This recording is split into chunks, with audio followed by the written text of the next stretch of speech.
খেলার কথায় আপনাদের সবাইকে স্বাগত। কাল অর্থাৎ রবিবার দিন শুরু হয়ে যাচ্ছে অস্ট্রেলিয়ার এবং ভারতের 3 ম্যাচের ওডিআই সিরিজ। এই 3টি ম্যাচের মধ্যে প্রথমটি খেলা হবে পার্থে এবং দ্বিতীয় ম্যাচটি হবে এডিলেডে এবং তৃতীয় ম্যাচটি হবে সিডনিতে। বাকি দুটি ম্যাচ হবে 23শে অক্টোবর এবং 25শে অক্টোবর। কিন্তু এই সিরিজের উপর নির্ভর করছে বিরাট কোহলি এবং রোহিত শর্মার ভারতীয় দলে থাকাটি। তার কারণ বিরাট কোহলি এবং রোহিত শর্মা কাল অস্ট্রেলিয়ার বিরুদ্ধে অস্ট্রেলিয়ার মাটিতে ওডিআই সিরিজে খেলবেন। এই প্রথম তারা দীর্ঘদিন বাদে অবসরের সিদ্ধান্ত নেওয়ার পর টি-20 এবং টেস্ট ক্রিকেট থেকে তারা ভারতীয় দলের অন্তর্ভুক্ত হয়েছে। সুতরাং বিরাট কোহলি এবং রোহিত শর্মার উপর নির্ভর করে থাকবে ভারতীয় দলের ভাগ্য, এবং ভারতীয় দলের সমস্ত কিছুই নির্ভর করবে বিরাট কোহলি এবং রোহিত শর্মার উপর। শুভমন গিলের সঙ্গে রোহিত শর্মা ইনিংসের গোড়াপত্তন করবেন বলে মনে হচ্ছে। রোহিত শর্মার কাছ থেকে নেতৃত্ব ভার ছিনিয়ে নিয়েছেন শুভমন গিল। গৌতম গম্ভীর কিন্তু চান না যে বিরাট কোহলি এবং রোহিত শর্মা 2027 সালের ওডিআই বিশ্বকাপে দলে থাকেন, কিন্তু যদি তারা পারফর্ম করেন তাহলে গৌতম গম্ভীরের পক্ষে বিশেষ কিছু বলা সম্ভব হবে না। রোহিত শর্মা এবং বিরাট কোহলি দীর্ঘদিন এক যুগের ওপরও ভারতীয় দলের হয়ে তারা সাফল্যের সঙ্গে খেলে আসছেন, কিন্তু এবারে তাদের দল থেকে বাদ দেওয়া হয়েছে। বলা হচ্ছে গৌতম গম্ভীর নাকি উদীয়মান খেলোয়াড়দের নিয়ে দল করতে চান, তাই তিনি দলে রাখেননি বিরাট কোহলি এবং রোহিত শর্মাকে। কিন্তু বিরাট কোহলি রোহিত শর্মা যদি ওডিআই সিরিজে রান করে দেন, যদি সেঞ্চুরি হাঁকান কিংবা বড় রান ইনিংস করেন, তাহলে কি গৌতম গম্ভীর তাদের বাদ দিতে পারবেন? এই প্রশ্নটি এই মুহূর্তে বড় হয়ে দেখা দিয়েছে। 2027 সালের ওডিআই বিশ্বকাপে গৌতম গম্ভীর চান রোহিত শর্মা এবং বিরাট কোহলিকে বাদ দিয়ে দল করতে, কিন্তু তা কি সম্ভব হবে? তা নির্ভর করে রয়েছে অস্ট্রেলিয়ার এই 3 ওডিআই সিরিজের উপরে, অর্থাৎ 3 ম্যাচের ওডিআই সিরিজ। প্রথম ম্যাচটি হচ্ছে পার্থে। পার্থের আকাশ কিন্তু ভারী। আমাদের কাছে যতদূর খবর রয়েছে, আজকে অনুশীলনে রোহিত শর্মা এবং বিরাট কোহলি ছিলেন এবং তারা অনুশীলন করেছেন তীক্ষ্ণ, এবং তাদের অনুশীলনে কোনো মতেই খামতি ছিল না। আবার কি দেখা যাবে রোহিত শর্মার সেই অসাধারণ শটগুলি কিংবা বিরাট কোহলির আত্মপ্রত্যয়হীন চেস?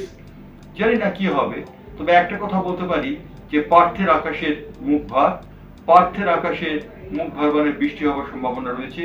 খেলার আগে এক পশলা বৃষ্টি হবে এবং খেলার মধ্যেও বৃষ্টি হবে, যার জন্য খেলাটি বারবার ইন্টারাপ্টেড হবে বলে অনুমান করা হচ্ছে। পার্থের এই খেলা যদি ইন্টারাপ্টেড হয় এবং ভারতীয় দল যদি সেইভাবে খেলতে না পারে, তাহলে কিন্তু যথেষ্ট ক্ষতির কারণ হবে ভারতীয় দলের পক্ষে। ভারতীয় দল পার্থের উইকেটকে বলা হয় পেসার্স উইকেট, এবং পেসার্স উইকেট হিসেবে ভারতীয় দলে যে 3 জন বোলার জায়গা পেতে পারেন, জসপ্রীত বুমরাহ এই সিরিজে নেই, সেই কারণে জায়গা পেতে পারেন হর্ষিত রানা, অর্শদীপ সিং এবং মোহাম্মদ সিরাজ। এই 3 জনের উপর ভারতীয় দলের আক্রমণ নির্ভর করবে। অন্যদিকে অস্ট্রেলিয়ার আক্রমণের নেতৃত্ব দেবেন মিচেল স্টার্ক, সে বিষয়ে কোনো সন্দেহ নেই, এবং মিচেল মার্শ রয়েছেন, ট্রাভিস হেডের মতো খেলোয়াড় রয়েছেন। সুতরাং অস্ট্রেলিয়ার সিরিজে খুব একটা স্বাভাবিক হবে না এবং সাবলীল হবে না ভারতীয়দের পক্ষে, তা বলে দেওয়ার অবকাশ রাখে না। সুতরাং কাল রবিবার দিন সকাল 9টা থেকে সবার নজর থাকবে এই পার্থের মাটির দিকে। পার্থের পিচে যেখানে খেলা হচ্ছে, তার আগে 3টি খেলা হয়েছে এবং 3টি ওডিআই খেলা হয়েছে। এখানে 3টি ওডিআই কিন্তু দেখা গেছে পেসারদের উইকেট, এবং পেসারদের উইকেট হিসেবে বল তৈরি করা হচ্ছে। জসপ্রীত বুমরাহ না থাকাটা ভারতীয় দলের পক্ষে একটি দুর্ভাগ্যজনক খবর, কিন্তু জসপ্রীত বুমরাহকে ওয়ার্ল্ড কাপ ম্যানেজমেন্টের জন্য এই সিরিজ থেকে বাদ দেওয়া হয়েছে, এবং তার জায়গায় হর্ষিত রানা, অর্শদীপ সিং, প্রসিদ্ধ কৃষ্ণ এবং অবশ্যই রয়েছেন মোহাম্মদ সিরাজ। তবে প্রসিদ্ধ কৃষ্ণ দলে থাকার সম্ভাবনা কম। দলে থাকবেন অর্শদীপ সিং, হর্ষিত রানা এবং মোহাম্মদ সিরাজ। যে দলটি গঠিত হতে পারে ভারতীয় দল, সেই দলটি হচ্ছে রোহিত শর্মা, শুভমন গিল, বিরাট কোহলি, শ্রেয়স আয়ার। এই শ্রেয়স আয়ার সম্পর্কে বলা যেতে পারে ডোমেস্টিক ক্রিকেটে ধারাবাহিকভাবে ভালো খেলে শ্রেয়স আয়ার দলে জায়গা পাননি, এই প্রথম তিনি দলে জায়গা পাচ্ছেন।